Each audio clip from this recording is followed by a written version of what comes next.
Welcome to SciTech Culture with Steve Kern and Ben Warner, where we examine science, technology and culture in the 21st century. Visit our website at scitechculture.com. One of the things that's been a real surprise over the last, couple of weeks, 10 weeks, but given that each episode's come out 1 week at a time, has been the season 3 of Star Trek Picard, Steve. Now, I'll say up front, I loved it.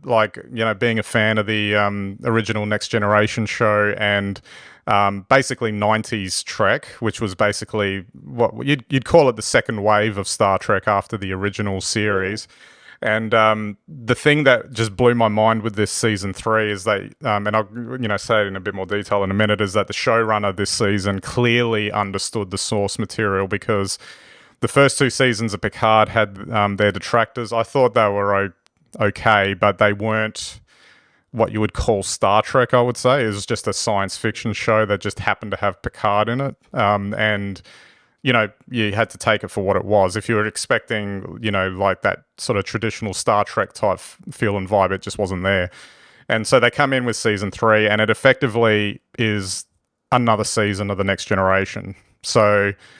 But it's more than that, because they've got the bigger budget and the more resources and all of that, like modern television does. It kind of serves as almost 2 Next Generation movies, and ironically, 2 Next Generation movies that were probably better than the movies they already made. And that's the bit that and like in more context too, like we've been speaking the last couple of weeks about various different franchises and Star Wars, Avatar and whatnot, and how they've been, like, to me anyway, disappointing, because they don't quite recapture the notion of what the source material is about, Star Wars in particular. And this idea that the people that are starting to come into these things, they're a generation or 2 after the original creator has kind of left the thing, and there's like a disconnect, because they're not really bringing to it something that is going to perpetuate the franchise in the spirit of which it was created. Star Trek actually did suffer from this. The modern Star Trek on TV started again in 2017, and the shows that have been coming out since then have been suffering similar things, with some exceptions, but they have been suffering a similar fate. But this particular season felt like, the inmate got control of the asylum and was able to actually punch out something that the fans would truly want to see. And it's just encouraging to know that it can be done, if you know what I mean. Oh, look, this is fantastic news, Ben. Next Gen, I've always thought is probably some of the pinnacle of television sci-fi. And, who could ever say that there's been a better captain than Picard? Whichever Star Trek series or franchise or movie that you like, Picard's always been the best captain.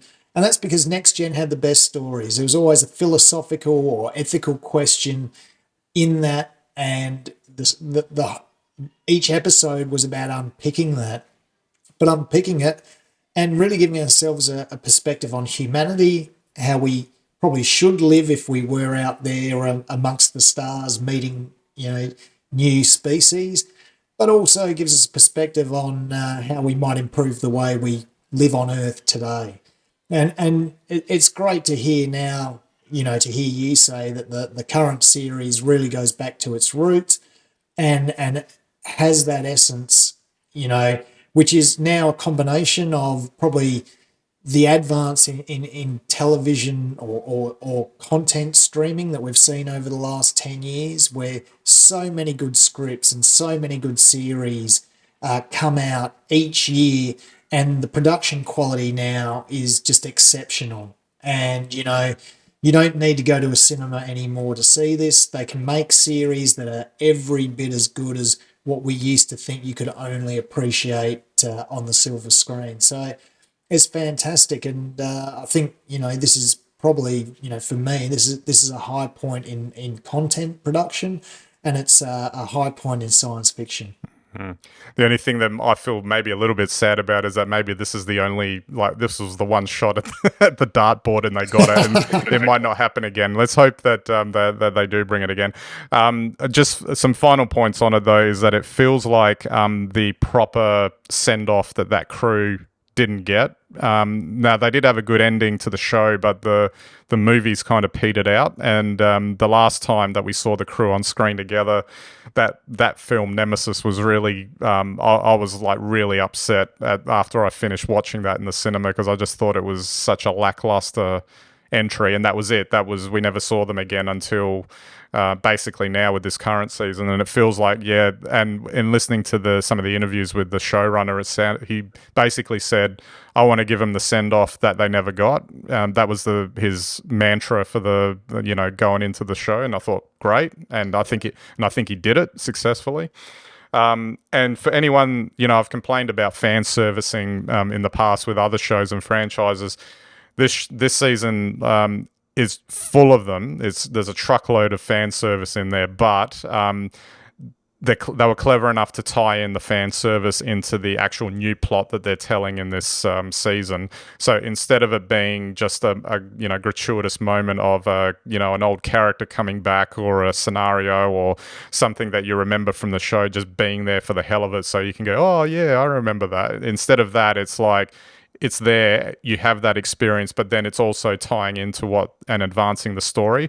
That's the thing I think that's missing from a lot of the fan servicing in some of these other franchises. Like, there hasn't been that extra level of care taken to inject that, okay, we are still telling a story here, but can we get this story to hang these moments off as well? And it seems like they were able to find that line and deliver all of that. Oh, that's brilliant news. That's something I'd recommend everyone get out and watch. Absolutely. Absolutely. Now, getting out of bed to watch for this, Windows 11. Just moving on to our next topic now. Now, I've used it a bit and I'm struggling. Like, there's a whole other discussion around where's the direction, because obviously, like, this to me just seems like Windows 11 was just a marketing thing to get Microsoft interested again, and people interested in buying new PCs again. Yeah, okay, maybe there's an argument for advancing the operating system or whatever, but from what I understand, it's not actually that much different to Windows 10 in so many ways because the underlying code base is still kind of the same. But now there's this, a lot of people were upset with the taskbar because a lot of traditional functionality was removed, and the Microsoft is slowly been putting it back in. And the big one I thought was they're now looking at putting the labels back into the taskbar if you want to actually reactivate that option. So at the moment, it's just the app icon is highlighted if it's open. But with this upcoming change, it'll be reminiscent of Windows of old, where it expands more and you get like a bit of a label of the name of the app or the file name or whatever. And honestly, as a Mac user, I actually think that's actually a very useful option, because that's not something that's available on Mac OS. I actually think it's one of Windows's better like sort of features, where the taskbar is a lot more functional than the Mac OS dock. So it just seemed a bit odd that they didn't include that out of the gate. I figured it wouldn't have been that hard for them to include it on launch, but 2 years later or whatever, they're finally getting around to it. Well, you wonder how they make a lot of these decisions in general. I mean, we went from square apps to round apps to square apps with rounded corners. And I think, this is just Microsoft taking some of the same process with Windows. I certainly think that taskbars are sort of one area that could be radically revamped in the modern age to give a new look and feel. So I'm a bit with you, Ben. Considering they try to very often with the OSs, they try to force things on us we don't want in terms of stripping out all functionality or changing things around or giving us less options. I would have thought just like giving us too much functionality in a taskbar is probably closer to I guess the contemporary style and usage. When you think about using basically a mobile operating system. So, that's kind of what I would have thought. But, who am I to suggest anything to Microsoft? Absolutely. I mean, for me, I've only got Windows 11 running on my Mac in a virtual environment under Parallels, and it's only, I don't use it like in a full production sense.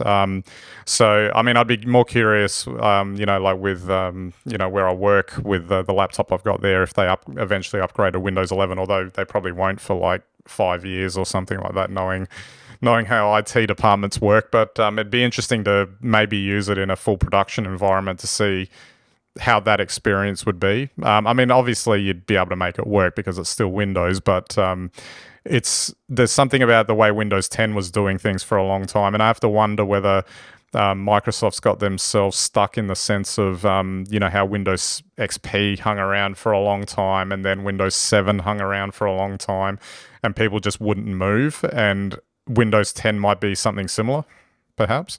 Look, I think so. I think, if you really look at Windows 10, to me, it's got that, nice Windows 7 feel. It's relatively stable.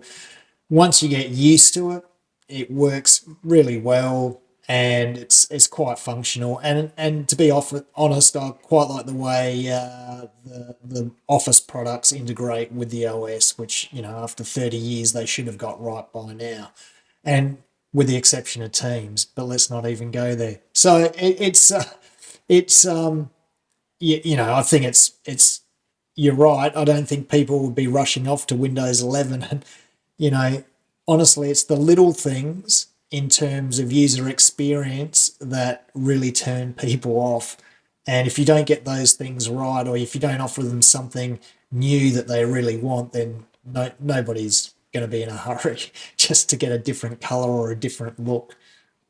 Absolutely, and certainly not an IT department, I can tell you that. All right. Finally, this interesting video popped up in my YouTube feed from Vox, and it was basically the big problem with cement and how to fix it. And your mind might immediately go to the actual substance itself, but it's not. It was about how the production of cement actually contributes a lot to emissions, and how they're looking at various ways of figuring out how to still produce cement without producing the emissions that go along with it. I mean, you can go watch the video yourself in terms of the technical detail. But what I thought was interesting with this is that concept of, you hear about the burning of fossil fuels, cars and power plants or something might be, or coal-fired power stations might be the ones that people instantly think of. They're probably not thinking of, say, the production of cement as a contributor to emissions, as an example.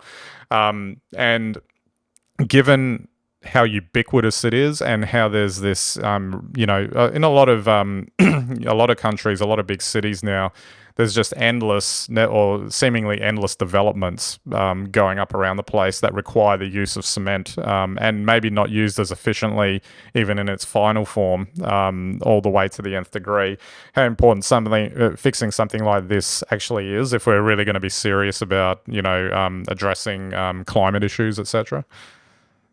Yeah, look, I think the thing is that people don't appreciate that cement is actually produced using very high temperatures, and that consumes a lot of energy. And it's interesting, cement is so important in our modern world, and fertilizer as well also sucks up a huge amount of energy. So in that regard, I just threw in fertilizer because they're two very important products that consume a lot of energy in order for us to have access to them. And without access to them, nobody would be living the way we're living today. I mean, that's the first thing to sort of realize. And yeah, that it's everywhere. We continue to build, we continue to urbanize rural areas, and cement's at the heart of that. So it's kind of a double whammy. So anything we can do, any techniques, and there are a number of techniques that are now being trialled in heavy industries to reduce that carbon footprint in the production of these essential items, really super important. Absolutely. And again, I think it's just that highlighting that people, if people are interested, you should really not just this as an example, or using it as an example, I should say, that there's so much more to the climate sort of climate change issue and the what has to be addressed. And it's interesting that. I think that's a lot of stuff that you actually have to go out and look up yourself because yeah, I could whinge about the media all day, but they tend to have a bit of a singular focus on certain things sometimes and don't really give the full picture. Well, that's right. And look, us all driving electric cars is not going to fix this problem. So, I think that's something that people often forget. Sure, you'll reduce emissions potentially if your electric car lasts more than 10 years. I'm not sure if it only has a 10-year lifespan. But, it's things like these that are everyday and essential building blocks of our modern society that we need to fix. Without solutions for these products, then we can't move forward and we can't reduce our carbon emissions. Absolutely. All right, Steve, I might wrap it up there. And if you haven't already, get into watching some Picard. If you have to be a next generation fan, I'd say, to get the most out of it. But even if you're just a I was going sci-fi to say, fan, Ben, who isn't? even if you're just a sci-fi fan, or even just a fan of good TV, I highly recommend it. You won't be disappointed. That's the best news I've heard all week. Absolutely. All right. So don't forget to check out our website, scitechculture.com. You can get all of our links and content there. You can subscribe to our YouTube and Vimeo channels, our RSS feeds, and watch us on any and all of your devices. And we greatly appreciate your visits to our website. All right. So that's it for this episode. We'll catch you next time.